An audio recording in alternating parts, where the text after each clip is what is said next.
SEO, or search engine optimization, is this magic elixir of an ingredient that you can play with your website. You can do these things to make yourself go up the search engine results.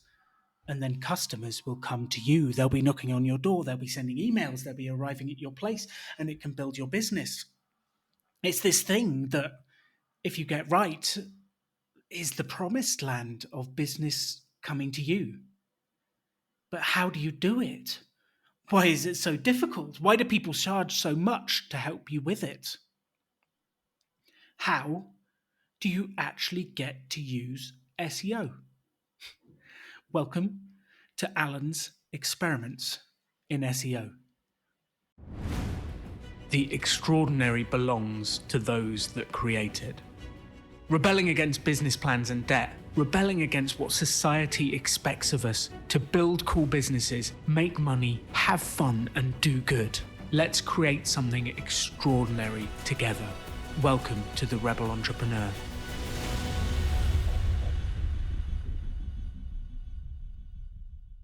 So welcome to a slightly different episode of the Rebel Entrepreneur podcast, all about search engine optimization. Now, I've had a long history with search engine optimization, and some good results, some bad results, some mixed results. I've never really managed to conquer it for Rebel Business School. We did in some ways. So before we were called Rebel Business School, we were called Pop-Up Business School, and we managed to make that website and our social media. Like if you searched for Pop-Up Business School, we were the only thing that showed up. Rebel Business School, we're now actually pretty good at all. So if I search right now, Rebel Business School on Google, the first thing that comes up is the rebelschool.com. Comes up our Facebook page, our Twitter page, our LinkedIn page, 3 of our YouTube videos. The New Zealand franchise comes in there, which is awesome. Good work, Tony from New Zealand, turning up there. Instagram, our YouTube channel. So we're doing well with those terms. But this is always the thing that I said to people. People set up their business. They get awfully excited about search engine optimization. They're like, right, I'm going to show up for my company name, which is actually a really good thing to do. And it's one of the best things you can do in terms of protecting your brand, is to be number one in Google for that name. So that if anyone else searches for that name, they'll see your business and realize it's already taken it. But it's never really going to help you to win business, because the people would search for your company name are the ones who already know you. So it's not going to bring in new business. But it is exciting to do that project to make sure you show up for your name and getting all that sorted. And it is a fascinating experiment to do. But the real power of search engine optimization is when you get customers coming to you that are actively searching on Google for what you supply. So I guess for Rebel Business School, it would be things like, how do you start a business? How do you start? I don't know. How do you start a business without debt? How do you build this? How do you build that? What do you do? Business startup advice, guide to starting a business. There's lots of things people would search for that we would want to show up for. And the idea is that there are always millions of people on Google searching for solutions to their problems that you could supply them. But you've got to show up for those things. Now, if you type into Google how to start up, how to do a startup, how to start a startup, whatever it is, or how to start a startup course, you do that. As actually the first 4 are adverts, and then you've got how to build a startup, an Udacity free course, how to start a startup from Stanford University, startup class. There's a Coursera class. There's lots of classes on there that are already on there. Rebel Business School doesn't show up anywhere on there. And it would also be quite difficult to compete with places like Stanford, because they have an entire, they have a lot of what's the word Google would say? Relevance and authority in their space. But that's the idea behind this whole thing is you work out what your customers would be searching for. You work to create content that would answer those questions, and then you work over the years to show up in Google so that customers come to you. And I've been fascinated by this. I've run courses in it. I can do it at a very local level. So if you were an accountant in Reading, Berkshire, like we have worked with people who've done this, and they can create their website, create their Google Maps listing for accountant Reading and show up. And actually, as a very small hyper local business with a local address, it's actually easier to show up on Google Maps as a Google My Business location than it is to show up in the organic search results. But it might be both. And we actually have our accountant. Her name is Emma May. She's fabulous. She runs Millwood May, and they're based in Wokingham. And that was their first taste of business coming to them. Was if you type in accountant Wokingham, which I'm doing now into my laptop, there's a couple of ads at the stop. So you've got David Howard Accountants, accounting quotes. Then you've got the maps. And when you put a tag in there with a town name or something like that, the maps are what comes up first. And Millwood May and Co. is the number one that shows up in the maps. And they're also the number one that shows up in the organic listings.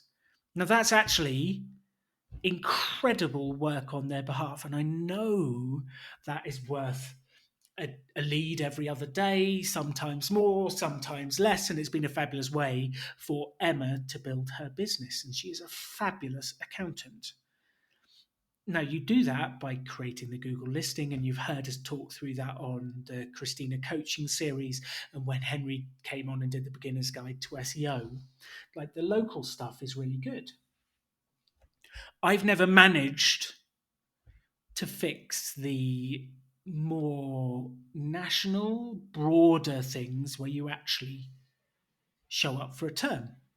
And I wanted to do an experiment for that. And when I first launched my website, alandonegan.com, about 3 years ago, I was blogging about business and experiments and ideas. And at that time, there was another Alan Donegan who showed up when you Googled my name. Da, da, da. He was a comedian. Well, he is a comedian. I'm pretty sure he's still alive. He's just not alive on Google anymore. But he showed up in the top results in a few places. And I was like, this isn't good. If people are searching for me, I want them to be able to find me, not the other Alan Donegans out there. So I did an experiment. You can read about this on my blog if you're interested. One of the earlier blogs is about search engine optimization and what I did. And I went through and did the keywords. I did the titles on my page. I added photos that the file name of the photo was Alan Donegan. The caption said Alan Donegan doing this, and the alt text said Alan Donegan. And I worked really hard at these different things to make my website move up those rankings. And within a couple of months, lo and behold, Alan Donegan's blog is at the top. And I've just done in private search in Google, and my website comes up first, which I'm really proud of, alandonegan.com. And then it's got the little separated pages, blogs, start here, Rebel Entrepreneur podcast, and about Alan, which I'm really proud of. And then you've got my LinkedIn page, my Twitter page, my Facebook page. You've got videos with me in it. You've got my Instagram page, which is not good. God, it's so out of date. It says I still work at the Pop-Up Business School. Don't tell Jack at the team. He'd be very upset to see that on the web. Then it's interesting. It shows related searches. That's interesting what people have been searching about me. So the related searches are Alan Donegan net worth. So they've been searching to see how much I'm worth. Alan Donegan Vanguard, LinkedIn, podcast, Twitter, Fire, Rebel Entrepreneur, Alan Donegan, Rebel Finance School. They've been searching for all these things. So that's what I show up for. And if I click on images, it's quite interesting because I think, the first however many photos are of me. And if you're interested, you can see the comedian Alan Donegan. He's like picture number 20 down there on his comedy CV. There's also a poetic justice one of Alan Donegan in the Daily Echo, who got convicted of speeding, I think, and doing some bad stuff. But mostly the pictures are of me, and I've done that through labeling my photos and doing all these different bits. And it's fascinating. So SEO is working on that front. But I wanted more. How do I make sure my website shows up so that people are searching for, let's say, the financial independence community in the UK, and they find my guides to FIRE or my guides to investing or something like that? And I wanted to grow my presence so I could help more people and grow the presence of the podcast and all of those sort of things, so we can find sponsors, brings in the money to do the production, all of those sorts of things. And I wanted to do that. And very recently, I did an experiment. And you know, I love a good mini experiment.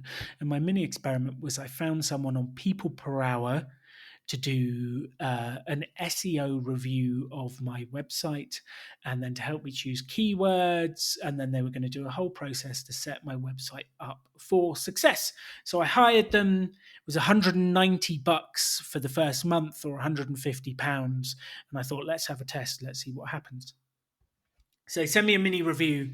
They say my website's not very fast, which it's not. It needs some work in different places. I'm a bit lazy. I don't optimize my pictures before putting them up and do any of that stuff. I just get it up there. And I know Henry would be cracking the whip saying I need to improve that stuff. But I just get excited about creating the content.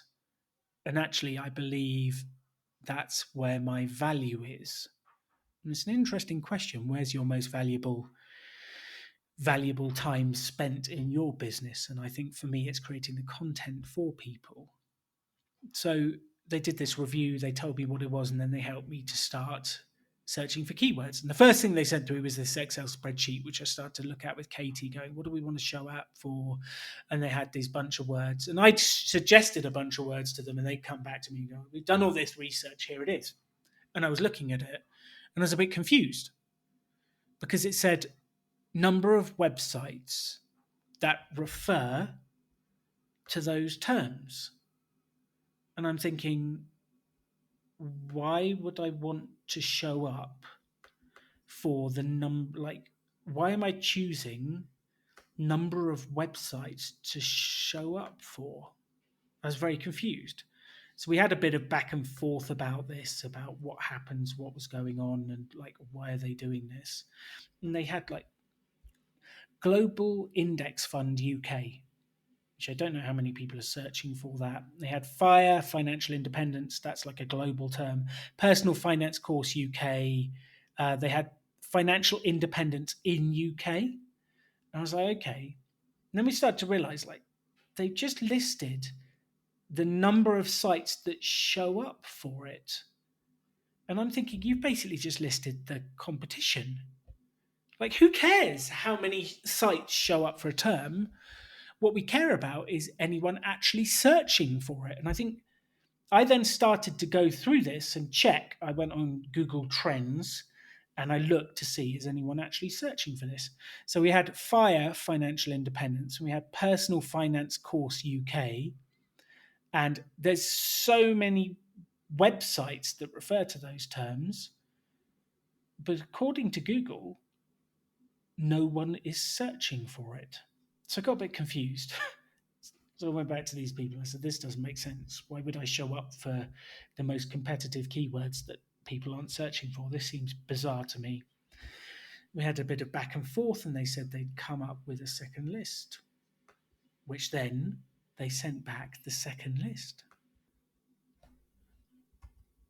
And this second list, you start to look at it, and I'm looking at it, and it goes, okay, now it tells me search volume, how many people are searching for it. They didn't write like whether that was monthly or not. They just put search volume, google.co.uk, and relevancy, and they've got financial independence, retire early, 1,300 people are searching for it. How to retire early UK, 720 people are searching for it. And I go down the list, and number 7 is pop-up business school. And I'm thinking, and it does say 90 people are searching for it, but I'm thinking, why would I want to show up for my personal website for Pop-Up Business School, which is the name of my business 2 years ago. It's not even the current name of my business. So I messaged them and say, like, where did you come up with this list? Doesn't seem like you've done anything. And they said they went on the Google AdWords tool, and this was just the list of words Google suggested. So they'd done no thinking about it. And I messaged going, like, what are you on about? Like, why are you suggesting me I should show up to my own old business name? And they came back and said, well, like, we've done the best we can. It's over to you now. And I felt quite ditched. I felt quite left at that point. So I asked for a refund. I filled out the refund and looked up the terms and conditions as to why I wanted it through people per hour. And they gave me the refund for it. And I was left a bit lost. And it's fascinating. Like, I thought I could just hire someone and have a go, but it didn't go well. So the next episode you will hear on the show after this one is with Farzad, and he comes on the show and he does a brilliant job of helping us decide whether SEO is right for your business. And listen to that episode. It is fascinating. It's really interesting. He speaks very quickly. He's got a huge amount of depth of knowledge and information. But I'd have to admit, I felt a bit lost afterwards. Like, do I really want to go through this process? And he said one of the main things that Google looks at is link building, and that shows your credibility. How many other sites link back to your site saying you're a great resource? Are they credible links? And you create that web of links around your resources that connects people to you. And the realization was the huge amount of work that goes into that to show up at the top of Google's listings if you're doing it on purpose.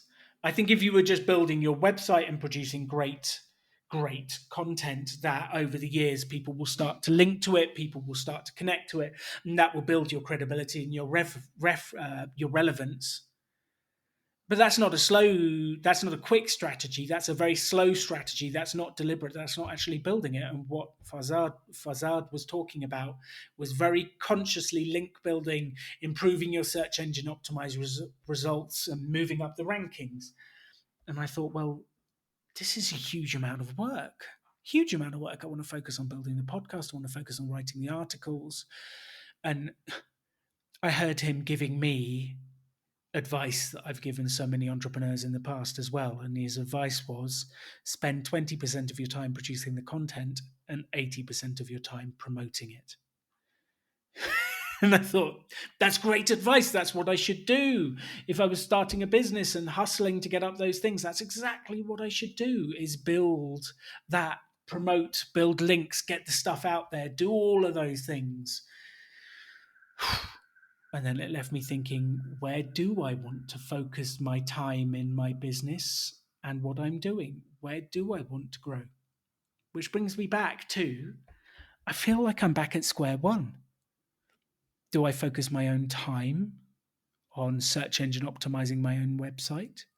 Do I go back onto People Per Hour or Upwork or Fiverr or one of those other ones and hire someone to do it? And given my last experience of hiring someone to do it, I'm not particularly excited about that, but maybe I should just have another go. Because you hire the one that says it's the best one on there, and they were really poor. Like, even I know you don't choose your keywords by the amount of competition you have for them. That just seems crazy.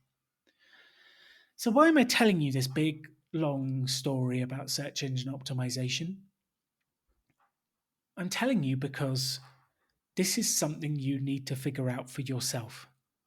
You need to figure out if you are going to put the time, the energy, and the effort into it yourself to work on getting your website up the rankings for different keywords. Whether you're going to focus on selling in different ways, and maybe you ditch what we would call inbound marketing in that terms.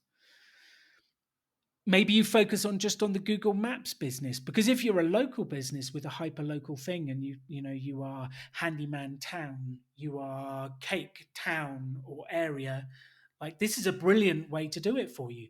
But if you're a national business without a geography, well, maybe you decide to start with a geography.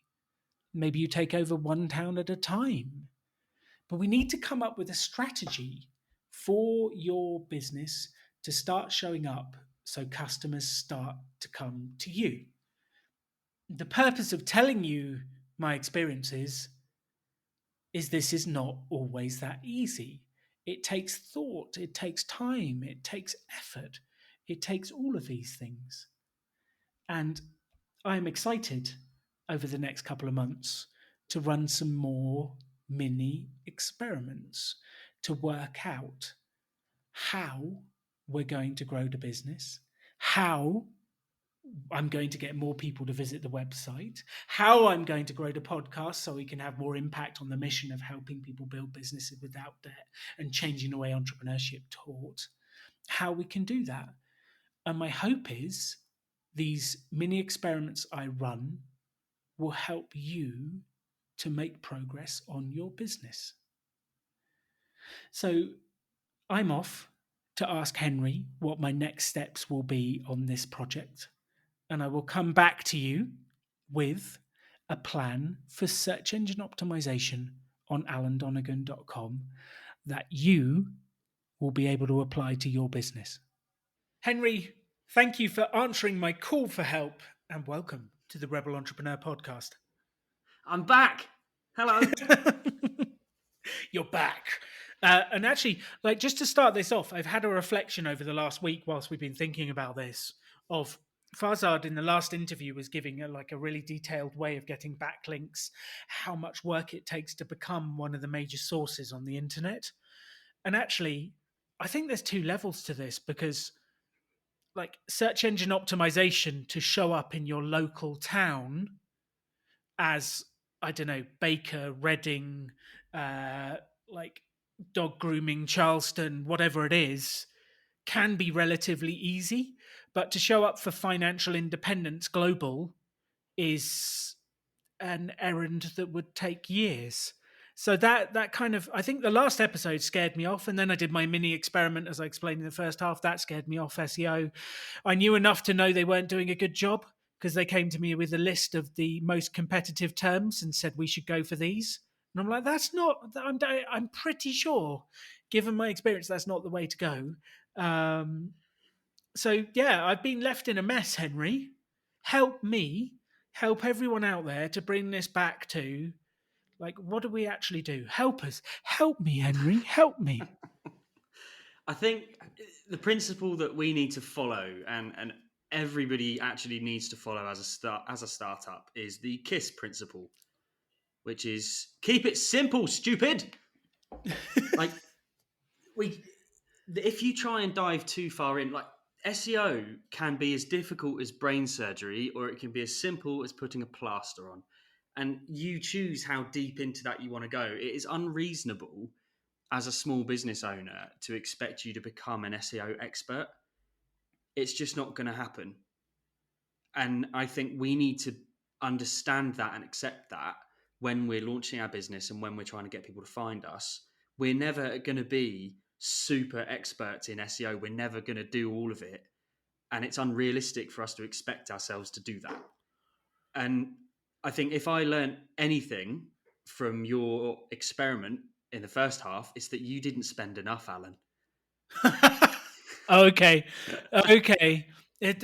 That's a learning. Yeah. Okay. Because I did look, and there was some, like, I hired a team in India, and there was a British team, and I'm sure teams in India are amazing, but £150 a month was where they were pitching it at. And I was like, that's enough for me to dip my toe in. I feel like I could do an experiment with that. So you think the learning is I didn't spend enough, so I got a fairly shoddy work? I think that's one of them. I think that's one of my learnings. But like, if you wanted global SEO rankings to be through the roof and strategy and all of this thinking, it's going to cost you more like 800, 900 to 1,000 per month, not as a one-off. Like SEO can cost it can cost a Ouch. tremendous amount. That's why I do SEO now. Uh, I'm kidding. Like SEO is such a mammoth. It can be such a mammoth. And actually, what I think we need to do is dial this thing back and look at what we can do very easily as a business owner to just get this thing rolling. And Mm. then once we've earned some money, once we know that this is what we want to be doing, once we know that this is the route that's going to get us to where we want to go, then we can spend some money on it. But before we do that, it's hard to know whether it's the right thing. And I'm very much actually speaking from experience from the Rebel School, because we're only just 10 years in. We're only just looking at SEO as a potential marketing strategy. We've been doing it for a long time. We've been, using keywords. We've been trying to guess what our people are searching for. We've been using data to see what our customers are searching for. But we're only just exploring the option of getting an expert in, and we're still not necessarily sure it's the right thing. It takes time. It does take time, which I, I have such mixed feelings about this, Henry, because in a way, I've been quite successful. Because if you search Alan Donegan, I've obliterated every other Alan Donegan, including the comedian. I apologise to him, but like, there's no way I'm letting you show up on pay one. For Rebel Business School, we show up for that. I did pretty well getting us for show up to pop up business school in the early days, and then you took it over. And like anyone searched anything to do with our name, they would find us, but they had to know our name. And we Yeah. never quite got outside that. So people who knew us, heard of us, saw the promotion would Google us and find us. But we never got to the stage where it was like, how do I start a business UK? And we showed up. And that's kind of the level. Like, I feel like I've got a good breadth of content behind me, Henry, in terms of the Mm, podcast, in terms of the blog with financial independence. And I want some of that to start showing up, because actually we have some good answers for people about what to do. Um, and that's what I was starting to work on with these mini experiments, the projects, the thinking. And I'd have to say, yeah, I'm feeling a bit scared off, probably like everyone else, having listened to the first episode and a half, bit scared off and wondering, what do we do? And like, do I really want to dial it back? Because actually, we're pretty good at the basics. mm, And if someone was listening to this, like I actually had this in a course, the guy was flooring in Swindon. I'm like, cool, I know how to do that. We can go to the Google My Business or the latest equivalent of it, because they change the name all the time. We can get you on the maps. We can put keywords in your site. We can get your customers to leave keywords within the testimonials. Like, I know how to do that, and I know how to get that small business to show up for Swindon, Gloucestershire local area. I feel like that's actually quite an easy job. So everyone listening to this, if you've got a local business, like, you know what to do. That's what we've got to do. Where it gets confusing is when you start to get a bit bigger, when you start to look at different keywords outside an area where you're not talking about geography. Geography is the easiest way to substantiate keywords. Like, I love that. Um, mm. so yeah, for everyone listening, I feel like if you've got a geography that you can stick in, and actually maybe as I'm talking to you, should I start to do that? Should I start to go for geography, like financial independence UK? Maybe that's too big. Maybe I should go for financial independence Basingstoke. But then no one would ever search for that. And Mm. I'm torn. I'm torn, Yeah. Henry. Yeah, I get it. Something that I've experimented with before is sort of soft launching a business using SEO in all the major towns and cities. So, for example, financial support Bristol, or Okay. financial independence New York. And like, some of those you're going to get more competition than others. Like New York, Seattle, like some of these huge metropolises are going to have such huge amounts of traffic and huge amounts of competition. But actually, if we can just come up as the thing in a couple of major places, the rest of it kind of falls with it. So actually, you can still, even though you're a global business, and we want to be coming up for a global audience, there's nothing stopping us having landing pages specifically for different locations. Okay, I like that. That reminds me of my wedding photographer who actually did that brilliantly. When Katie and I Googled for it, we Googled wedding photographer Basingstoke. and we got taken to a page with wedding photographer Basingstoke, had pictures of the Basingstoke registry office where we got married, had all the details.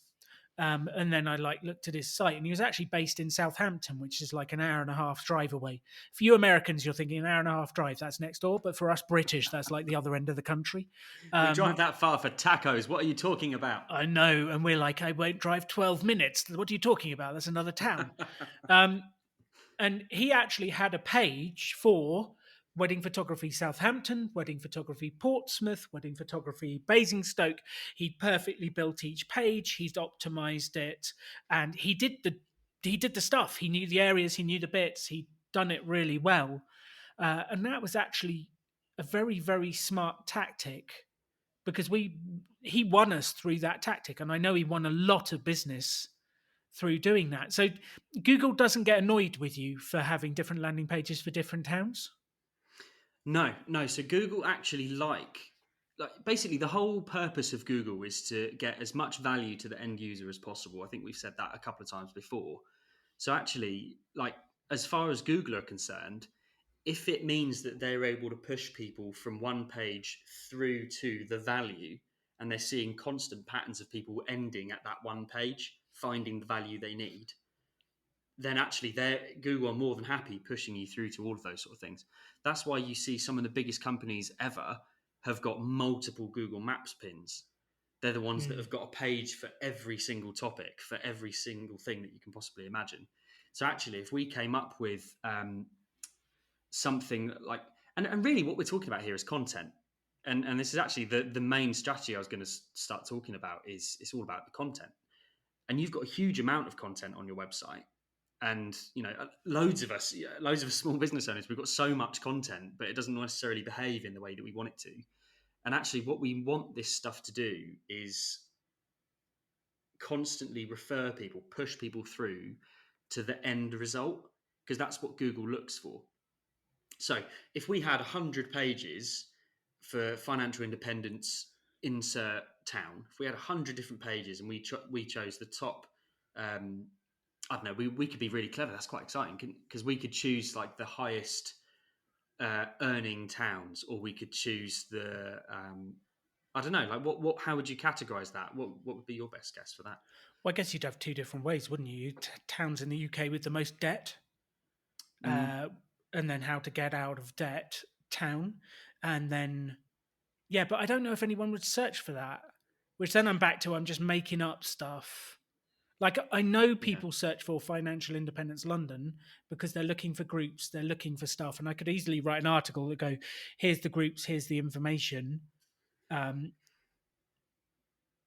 yeah, this is where I then come back to, this gets quite difficult to know the target. Because if I was a product business, Henry, I feel like flooring Swindon, I know people are searching for that because they want laminate flooring, wood flooring, etc., etc. That's what they want to buy. Whereas it gets quite tough when it's an intellectual business, not an intellectual business. That's the wrong word. A content business. Mm. Um, it gets. Yeah, can you see my dilemma? I'm not being as eloquent as I normally am. You're making me think. How dare I? How dare I make you think? But this is it. This is what the biggest problem with SEO, the biggest challenge with SEO, is that we're always trying to do it for our own business, and it's the hardest business of all. Everyone else's business, really easy. Ours, no, not a chance. So, what I think, what do I think? So, like, part of this comes down to knowing your audience, and that you've spoken about that so much over the podcast episodes. Anyone that's listened to every episode, please can you go back and count how many times Alan has said know your audience? I'd like to know. But again, it still does, because when we know the audience, we then know what sort of things they're going to be searching for. We can start to uncover those numbers, and then that's the content that we want to do. So, for example, a lot of the financial independence sort of clientele are software engineers. That's quite a prolific. There's a lot of them. So what we could do is go, okay, what towns in the UK or the US have the most software engineers in them? Because then by default, they're the most likely people to be searching or looking for FI. So we could categorize it that way. And then once we get those list of towns and cities and whatever, we then create a landing page for each. And this is something that you could easily outsource. That sounds horrible to do, doesn't it? I don't want to spend my time making 100 different landing pages. But that's something, we could outsource that on Fiverr or whatever. And then all of those pages all point down into one central thing, one piece of content. Because really, it doesn't matter what town or city you're in, we want you to end up in this one place. And if Google see a lot of people all coming through and flowing to that one page, and that's where they're ending the journey, that's what it's looking for. Because then if they're ending the journey there, that means they're finding value. That's what Google look at. Okay, so they find what they need from that page? Yeah. Otherwise, they continue to look. So Google only shows the pages or tries to show the most valuable ones because it wants people to get from asking the question to finding the answer as few clicks as possible. Google doesn't get any value from them going back and then to another site and then back and then to another one. So actually, the amount of people that end their journey on your content or through your content, that's what we're looking for. Interesting. Okay. So, let's just break this down for the audience as well, because it's not just all about me, even though I would like it to be. If we had a product business, this strategy can be directly applied to a product business because it's like product town, product state, and you might have a different landing page for each one of those and the areas around you that you serve. That's a good strategy for anyone listening to go for. Absolutely. So because then it just lay it covers out your step bases. by step. Lay it out step by step. What do we actually do? Because I love practicality, Henry. Step by step. Tell us what to do. I don't want to think for myself. Just command me. Okay, so step one, we need to know the audience. We need to know what they're searching for. So, whether it's a certain type of flooring, maybe it's laminate flooring or hardwood flooring or whatever. And then we want to identify the towns that you want to be showing up in. Because if you're in South Carolina, there's not much point in you coming up in LA. There's not much point in you coming up in Washington, the other one, or either actually. But, so what we want is we want to pick the most relevant towns that are nearby. So then we would have hardwood flooring. I should have chosen a state I know the towns in, shouldn't I? So, if you were in center of Colorado, right, you'd want hardwood Denver, hardwood floor Longmont, hardwood floor Fort Collins, like all of that kind of stuff. And we'd want a landing page for each because Google won't show somebody searching, it won't show the customer a page that's not relevant to them. So if they're in Fort Collins, it's not going to show them Denver. Yes, so then because we it's have too a page, far away. Yeah, exactly. So then we have a landing page for each of those. Hardwood flooring in Denver, and then all of that will be click here to get your quote. Click here to inquire. That sends them straight through to the same sales page. So all of these 100 pages that we build all point through to the same form.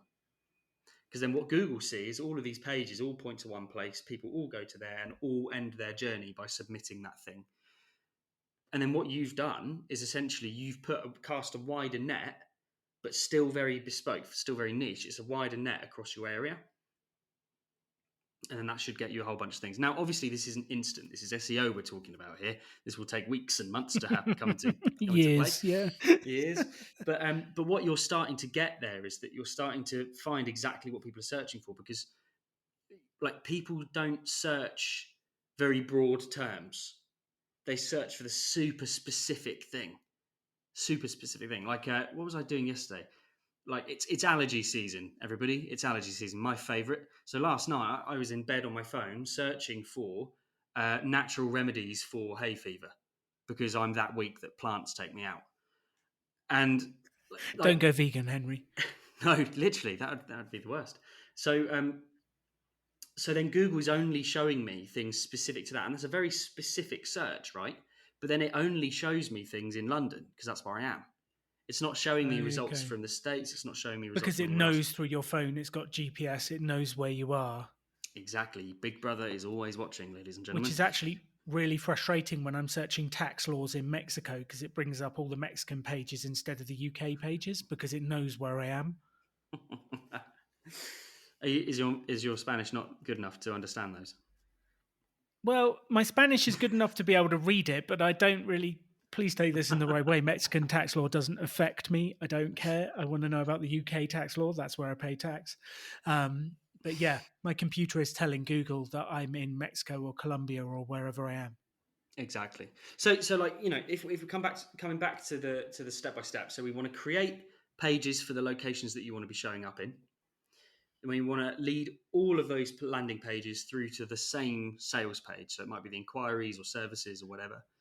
And then when people are ending their journey, so submitting form, closing the web page, making a phone call, like most people are on their phones. 80% of us are on our phones when we're browsing the internet now. Google know if I click call now on a website and then have a phone conversation. So Google is looking for the end of journey. It's looking for that stuff because then in Google's mind, that's where the value happens because they're finding the answer Mm. and they're taking action.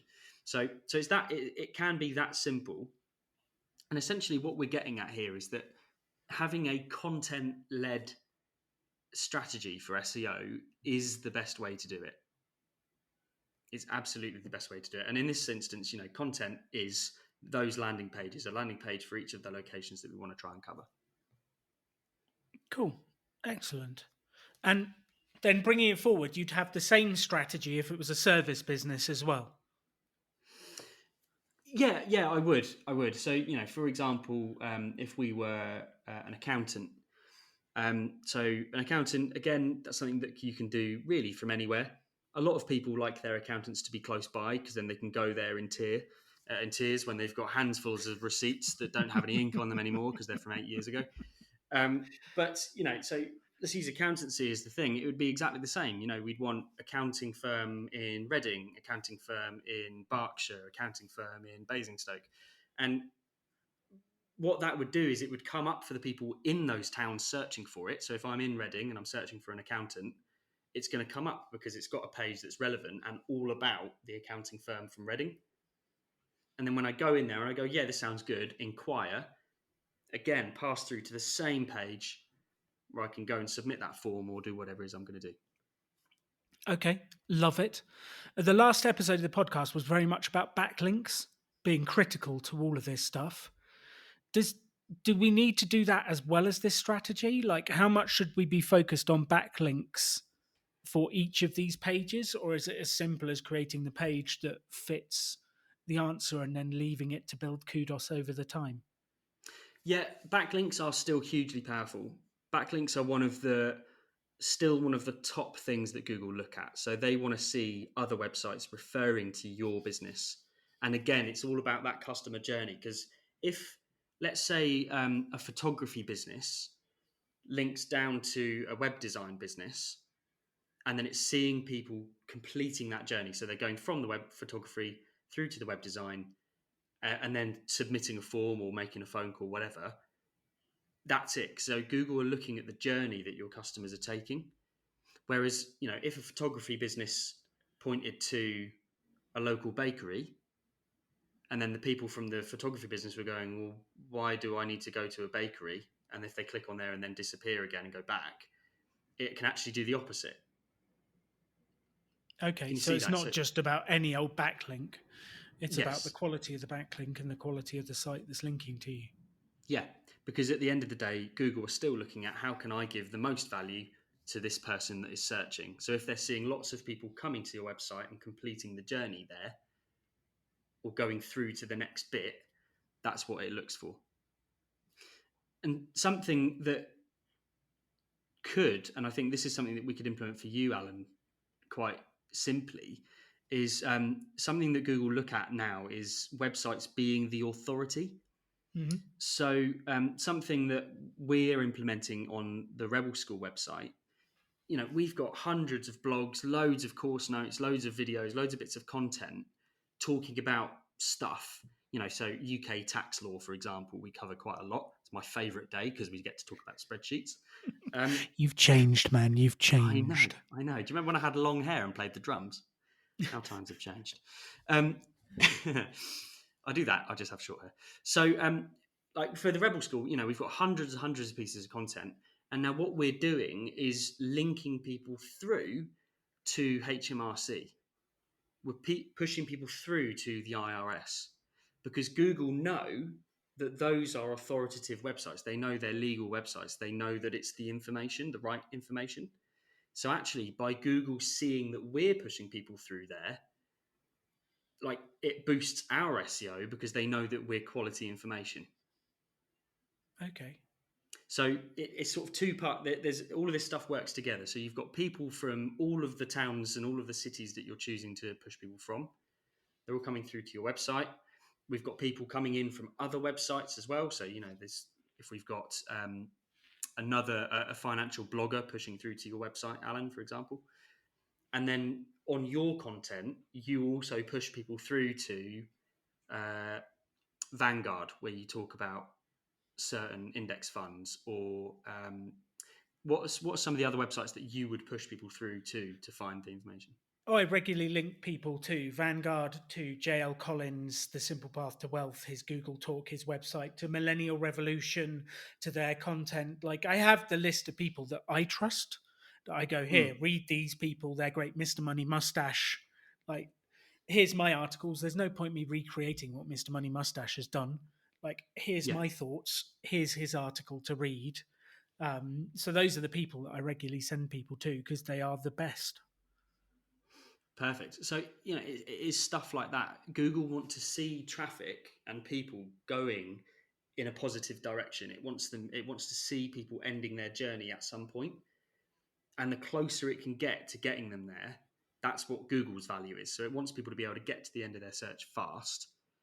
So from your website, if they can see loads of people are pointing to you, and then you're pointing them to in whatever direction it is to get to the end of their journey, whether it's the IRS or it's to Halifax to set something up, or whether it's to Vanguard for a SIP account, they're looking at that going, alandonegan.com gets people, either they end their journey there or it gets people to where they can. So therefore it is valuable and it's worth sending people there because they know it's going to get to where they need to go. Okay. So at the moment, I'm not feeling like I would do much differently to what I'm already doing, which is like writing articles, creating a home of content. But that's the really slow way. And it's Mm, definitely not about sales. But then that's like where I'm at in my life. Whereas I think like if I had a specific business, I would follow the mm. geography foundation. I am thinking maybe there's an article on Financial Independence London that lists out the groups, the places, uh, and then gets people in. Um, Mm. but it's challenging, isn't it? Like it's exactly like you said. Like, give me an accountant business, give me a flooring business. I can help them fix that easily. On my own one, Henry, I'm like, what do I do? Where do I go? How do I even do this? Always the way. Look at Mr. Money Mustache's best performing blog ever. It's the one that reviews cards and points people to where they can apply for the card. Okay. Can you see it's because it's getting people to a destination and where people are clicking and ending a And journey. doing. That's his best performing one. And it's partly that. There's always a whole bunch of other stuff, but it's partly that. And I think the big thing that comes with SEO, like you don't watch grass grow, you don't watch paint dry. SEO is exactly the same. You don't do it and then sit and wait for the website users to come in. You sort of do it and then you leave and then you do something else and Get then you on with come back active and sales. Yeah. yeah, and and it's really frustrating because I know how frustrating it is because the amount of times I've got to this point in research and all that kind of stuff where you get to the articles and the juice and the podcasts and they always go, you just need to get on with it. It's really frustrating because I want there to be this like almighty secret, and really, unless you're willing to invest invest a lot of cash into getting this SEO train going with somebody full time thinking about it, full time working on it, whilst you're running the actual business. Because don't forget, you do have to do that as well. Hmm. Unless you're willing to invest that money, SEO will not be the main driver of traffic. It's all of the other stuff. It is the sales. It's the active work. That is the thing that gets the most thing. But Google do look at that stuff as massively valuable. So when you do get to the point where you go, I want to level this stuff up now, Google go spot on. Like, we already trust this website. It's been here for ages. It's got loads of activity. It's just one of those things. You've inspired a thought. In the last episode with Fazard talking about SEO, one of the things he talked was about downloading an ebook from his website. Is that an end product, end of journey item like you've been speaking about? Like, go to this webpage, download this PDF, then they leave? Is that the kind of page that you would want? Is that because I could easily create a mini book on a guide to being FI in the UK that's downloadable on a page and get everyone to link to it? Yeah, if it's somewhere that people will go to, take an action, and then not need to go anywhere else, that's the game. Google like that. Because that's the opposite of pretty much everything I do. Because everything you can't learn financial independence in one page. You can't learn how to start a business in one page. It's not go to this page and fill out a form unless you're coming on the course. So I feel like none of my pages do what you're saying, Henry. None of them do. They're like, okay, I've read this page, now I'm fixed. Like, that just doesn't happen in the self-development world, the financial independence world, the start a business world. This is not a thing.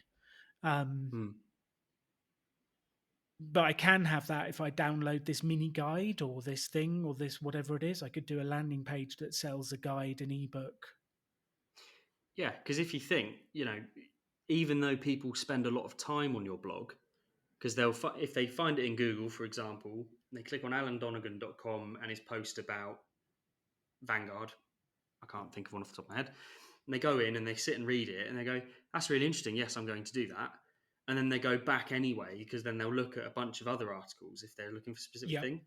So then in Google's vision, they've gone on and then they've come back because they've still not found the result, the answer.